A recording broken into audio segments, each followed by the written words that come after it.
Hello, people. How are you? I know it's been a long time. This is Blockchain Braun here. I know it's been a very long time since I've done a video. I think it was last summer. Matter of fact, I reeled off about maybe 3 videos and I hadn't done one since. So I apologize to you guys for that. Sometimes when you put information out here, and of course, you leave yourself open to criticism and you leave yourself open to correction whenever you put your information out here. It can be taxing. It can be a very scary situation indeed. However, I need to understand what I was doing it for. Uh, you know, will I get a response from people, or will I don't get a response from people, or if I do get corrected about something I may have said incorrectly, I should welcome it. Because at the end of the day, what I'm trying to do is present information, important information that we would not otherwise receive. Whether I'm watching videos from some of my other contemporaries, or my other peers that are doing videos too as well, it is for information. It's to help us all. And one thing I've definitely realized in 2020 is that we need one another. We need one another more now than ever before. Worldwide, every race, creed, and color, every people group. If you're black, white, red, brown, yellow, every nationality worldwide, we need one another right now. There are a lot of changes going on, a lot of instability in the world, and a lot of uncertainty. Trying to figure out what's going on, how it impacts us, and what does it mean to us. What does our future look like? What does our kids' future look like? And this is not a Republican or Democrat video. I'm not getting into the politics of it all.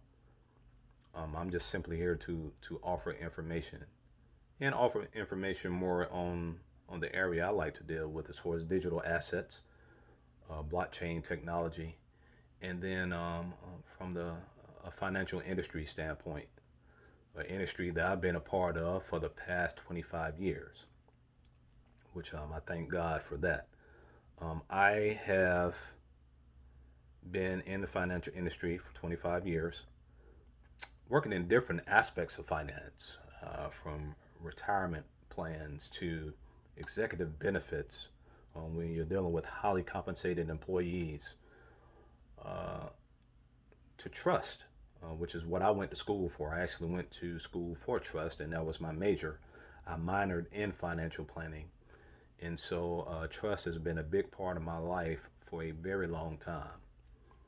And so I thank God for all of those experiences. So having said that, I'm going to get right into it. First of all, I'd like to thank Benny9729, I think is his handle. He sent me an email. It may have been a month or 2 months ago. Very encouraging, very impactful, and I really appreciate it. He talked about how much my opinion was needed out here, how much my view on things was needed out here as far as in this space. Being able to hear things from my perspective, or from a different perspective that he had never heard before. And so that was very encouraging, and that really touched me. And so I really appreciate you, Benny 9727. And I know it's taken me a month or two from the time that you actually sent that message for me to do this video. So I apologize that it's taken me so long to do this, but I'm finally here, and thank goodness I'm here to give you guys some information. One thing that made me go ahead and do a video today, and I wasn't even thinking about doing one today, but I guess this will be the start, and I'll try to be more consistent in doing videos and bring you guys information and give you my perspective. And please feel free to make comments or whatever, if something doesn't sound correct, or if you have more information that you would like to offer, please leave that in the comment section. Because really, guys, at the end of the day, we're here to help one another. We are here to learn from one another, and we're here to draw conclusions with one another, to come about an answer for some of these problems.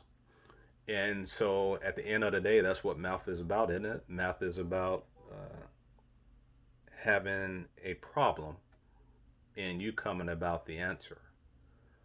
So that at the end of the day, that's what we're doing. And so I'm glad to be here with you guys discussing this. And I'm blessed to be able to deliver information. What made me do this video today is a text message I got from uh, a brother, one of my best friends in the world, somebody I look towards as a mentor, and somebody that I hold in a very high regard. But we talk all the time, probably on, if not a daily basis, every other day. We're talking, and we're always discussing finances. We're always discussing this blockchain technology, this digital asset market, distributed ledger technology. This is what we talk about all the time. Technology in general, everything from space to our financial system, to everything, man, everything in between, economics, our current climate, which you know the things that we've been going through in 2020.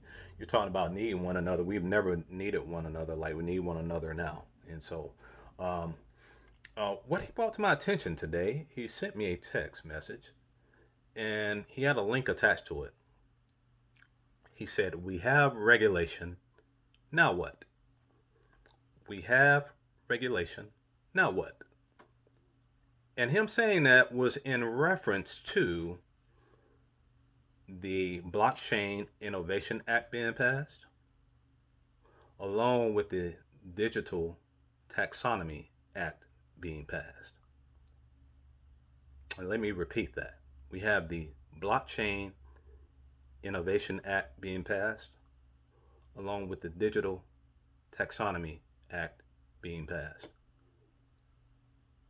This falls after we had, who is now the office in the office of the Comptroller of the Currency, Brian Brooks, letting us know that banks have the authority to custody cryptocurrency. Now we have the Blockchain Innovation Act being passed and the Digital Taxonomy Act being passed. Custody regulation. Now what? I said this to my friend before, and we talked about this before. There has been a lot that has been happening, and a lot of people have not been paying attention, and they have not been aware. Some of that could be because of what we have been experiencing as a country, by me being a United States citizen living here in America, and what we've experienced in the world as far as with COVID-19 and with the Rona. I don't want my video getting shut down. I think there are some type of ramifications behind that as far as saying the whole name. So with that taking place, with the racial issues that have taken place in this country, as far as police brutality and things like that, and what black people have been experiencing in this country for a very long time, dealing with that at a more heightened sense this year. And I hadn't come to talk politics. That's not what I'm here to do. I'm not here to talk about supporting a cause from a Democratic or Republican cause, because no matter who's been in office, I mean, think about it, guys. President Obama was in office for a long time, and these things were still happening. From Trayvon Martin to Eric Garner, Philando Castile, the list goes on and on and on.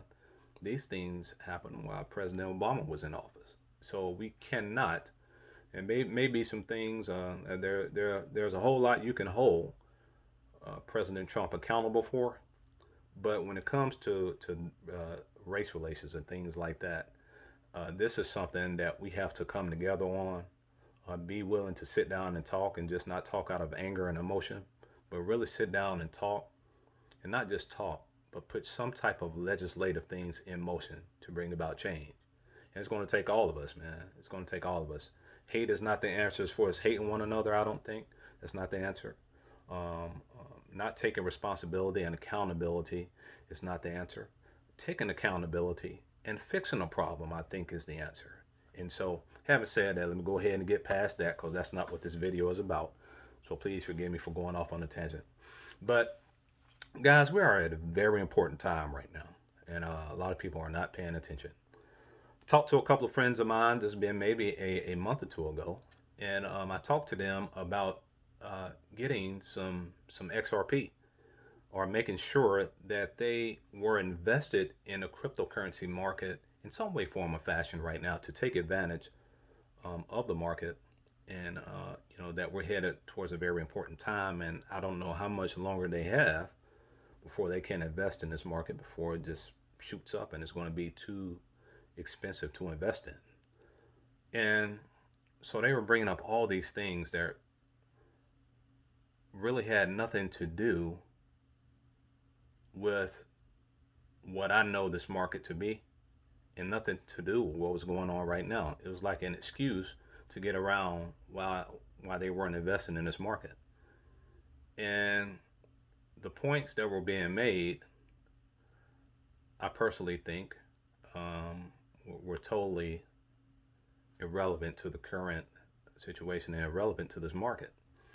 And these friends actually work at Bank of America, and I was telling them about XRP, and there wasn't a sense of urgency to invest. When will this market really take off and go up? And when will XRP get to 100, 500, $1,000, or whatever the case may be? That I don't know. That I can't tell you. However, what I can tell you is that that window of opportunity is getting much, much smaller, and it's about to close. And this is very important, guys. I think we take advantage of what we can take advantage of right now while we can. What ends up happening most of the time is the powers that be are making moves years in advance before the masses get the news. And by the time we get it, it's already too late. They've already benefited from it. They've already taken advantage of it. And it's too late for us to take advantage of. But you are at a time right now where you can still take advantage of things, but that window is getting tighter. The ability to custody assets, when you have Brian Brooks getting in position when he was the head legal person at Coinbase. The head legal person at Coinbase, which Coinbase has been a huge person in the digital asset and cryptocurrency industry for years. One of the ones that is considered to be the follow guidelines and to be regulated and things of that nature, and being a someone to look towards in this industry for a long time. And you have that person move into the office of the comptroller of the currency, the one who actually controls the banking industry. He's in that position, and immediately you start to see things happen. The ability to custody crypto assets. You see that window getting closer and tighter. Now you have the passing of the Blockchain Innovation Act. Window's getting closer to being closed. That window of opportunity is getting tighter.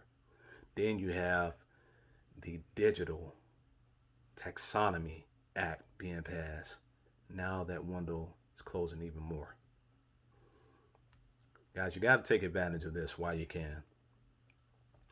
Now, I haven't made this video, and I'm about to wind it down. Working at Wells Fargo, I worked on the front line of wires. Okay, worked in the trust department, and I worked in money movement on the front line. And when you're talking about trust, you're talking about 50, 100, $300 million accounts, 500 million sometimes.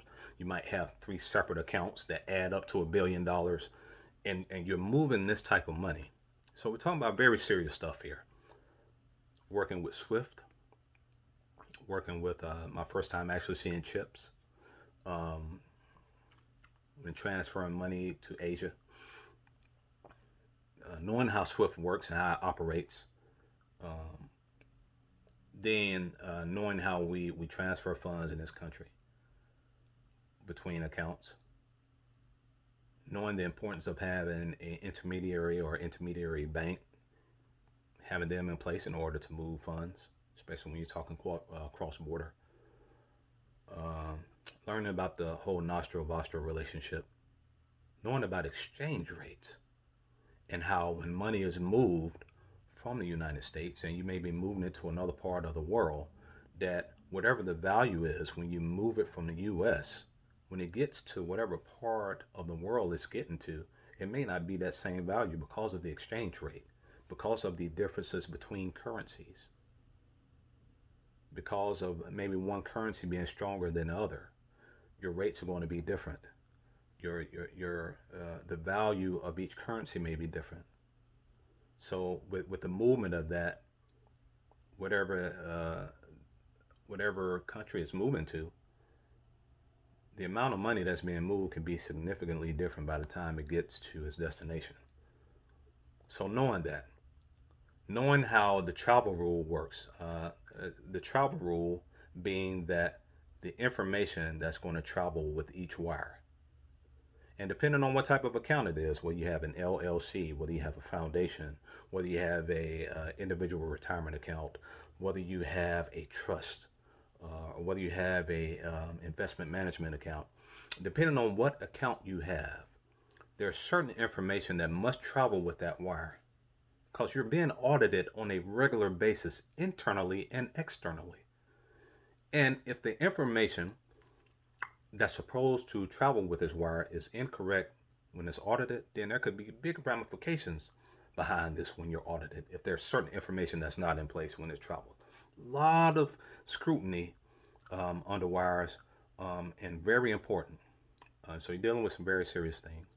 But knowing the inefficiencies in working with SWIFT when funds are transferred, knowing how slow and archaic it is, but then how inefficient it is, and we're on the cusp of change.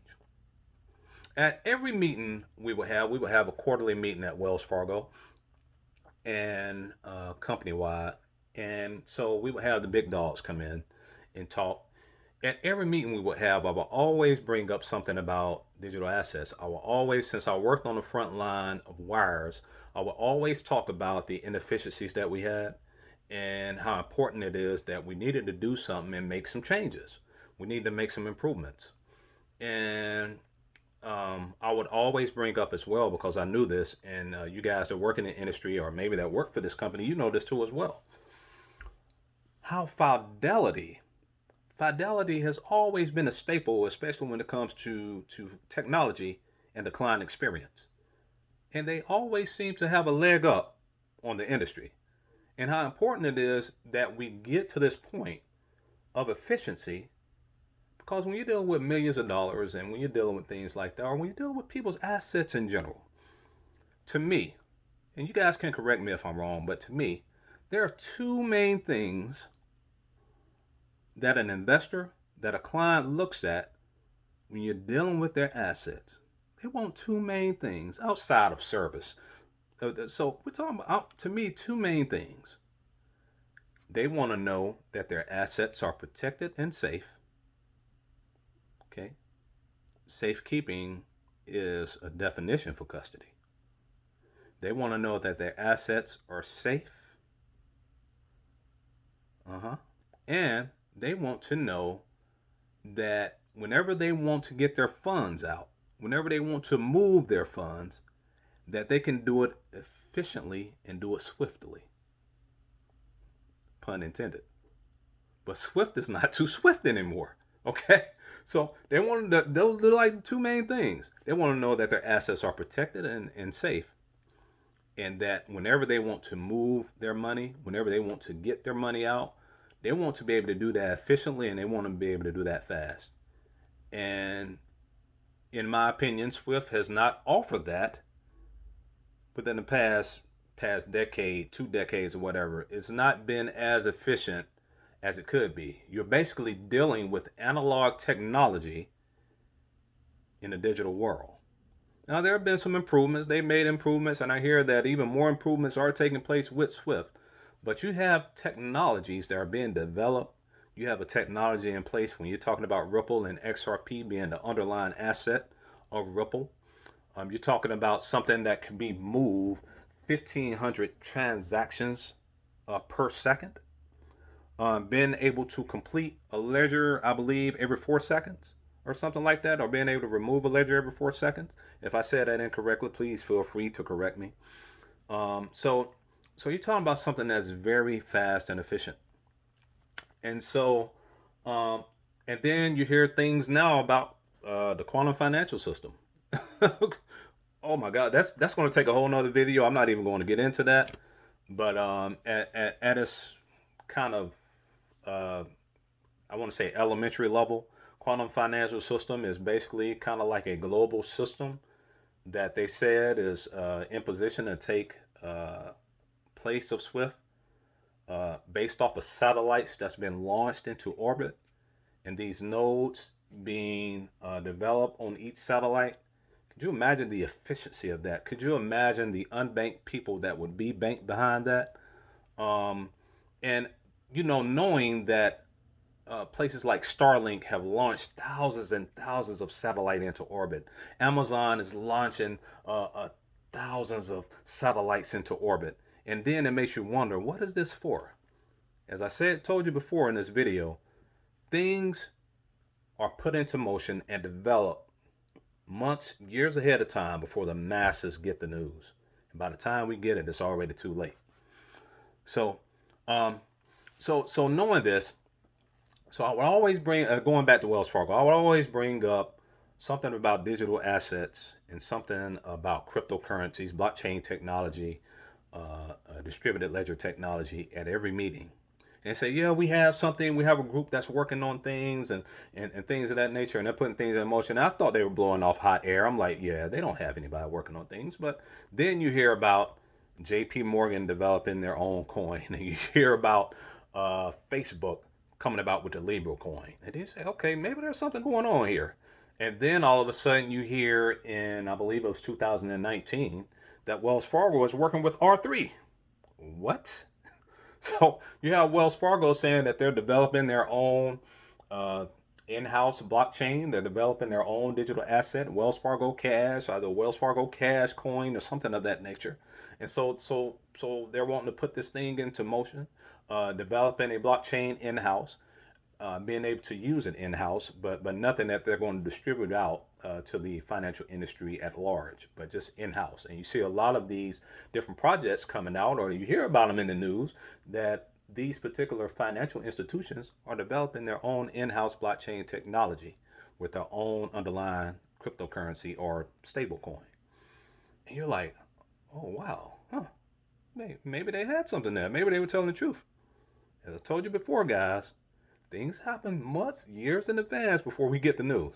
So, so they would tell me they were working on it, things of that nature. I would have my colleagues and stuff looking at me like I was crazy, like, what is this guy talking about? Like, because they weren't on digital assets like I was. Of course, I've been on it now for the past 3 years, and so I read about it. I hear about Wells Fargo working with R3, and they're saying Wells Fargo back in 2019 that it's R3 Quarter Enterprise, but they're not working with Quarter Settler. Of course, with Quarter Settler, they are integrated and they work with partnered with XRP.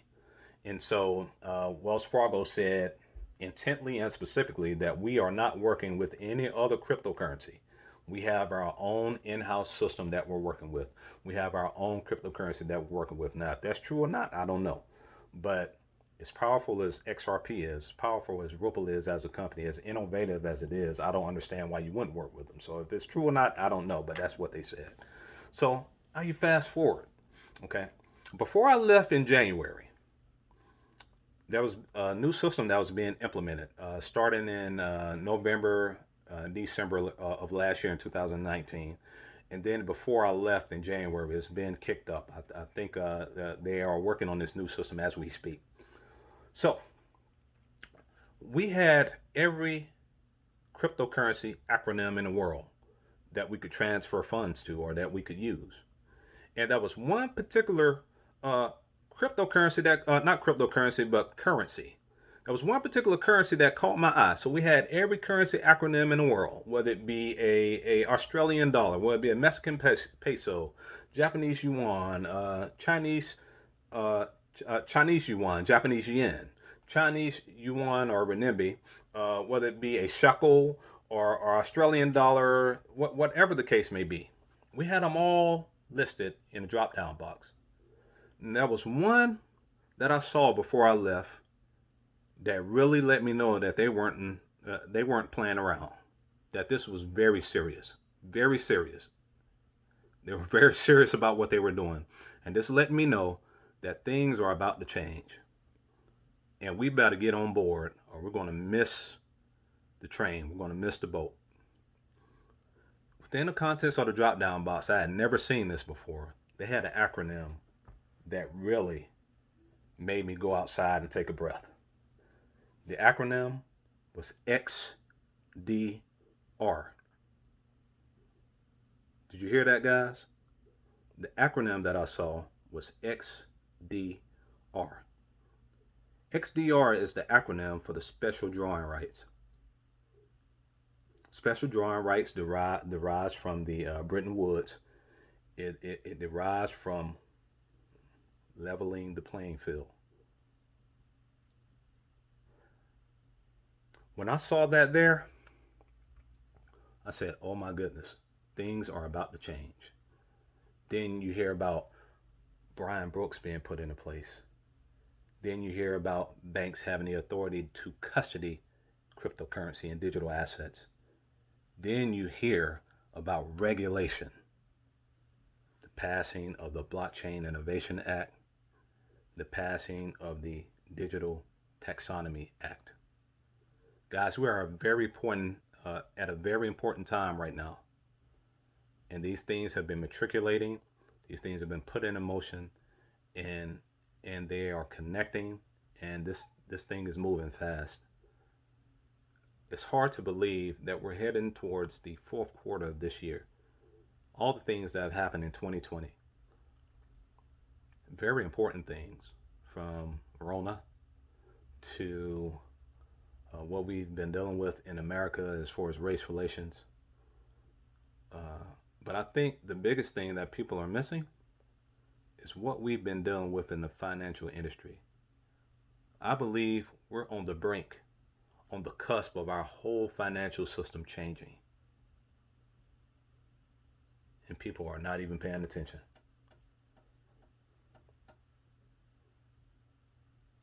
Finances are maybe the most important part in every life in the world. Without them, you cannot live, you cannot function, you cannot be an active citizen in no way of life without any type of finance to impact it. It impacts every way of life. I don't care what you're dealing with. I don't care if you're dealing with fuel. I don't care if you're dealing with energy, technology, money, every part, man. It's so important. Now, I think we've not looked at it a lot this year because there have been so many things going on in the news. There have been so many things going on worldwide, which are very important. However, let's not miss the importance of finance and the importance of the innovation and the changes that are happening right up under our noses that we miss out. And we miss a very important opportunity. Okay, guys, I know I rambled some. I didn't expect this video to go 28 minutes. I'm sorry, guys, and if I'm bored or boring to you, please forgive me. I just wanted to put information out there. I'll try to come with another video. Try to do one a week. I try to be more consistent with it and try to get myself prepared to give you guys some information.